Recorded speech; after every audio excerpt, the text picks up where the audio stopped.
চল আচার খাই। আপু 20 টাকার জলপাই আচার দেন তো। দিচ্ছি ভাইয়া। আর ভাইয়া তুমি? আরে আখি বোন তুই এখানে?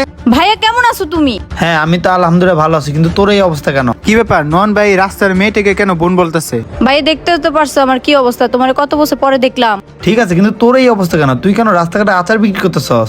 বুঝলাম না, নন ভাই কি মাথা ঠিক আছে? ভাইয়া এটা আমার কপালে ছিল, তাই আমি রাস্তাঘাটে আচার বিক্রি করতেছি। কি বলছ? এমন কি হয়েছে বোন যে তোর লাইফে তুই রাস্তাঘাটে আচার বিক্রি করতেছস? আরে ভাই এই মেয়েটাকে আপনি চিনেন নাকি?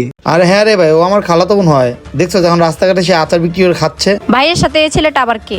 নন ভাই আমি বুঝলাম না, আপনি কত বড় লোক আর আপনার ছোট বোন রাস্তায় রাস্তায় আচার বিক্রি করে? আরে ভাই এমন কিছু না, ওর ফ্যামিলি অনেক বড় লোক। আমি তো এটা বুঝলাম না ও কেন রাস্তাঘাটে আচার বিক্রি করতেছে। দাঁড়া ওকে আমি জিজ্ঞাসা করি। আচ্ছা বোন, এমন কি হয়েছে তোর লাইফে যে তুই রাস্তাঘাটে আচার বিক্রি করতেছস? ভাইয়া তুমি হয়তো বা জানো না, আমি প্রেম করে বিয়ে করছিলাম। পরে দেখলাম ওই ছেলে খুব নেশা পানি করে। সে প্রতিদিন নেশা পানি করে এসে আমার গায়ে হাত তুলে, দেখো ভাই কি করছে আমার। আমি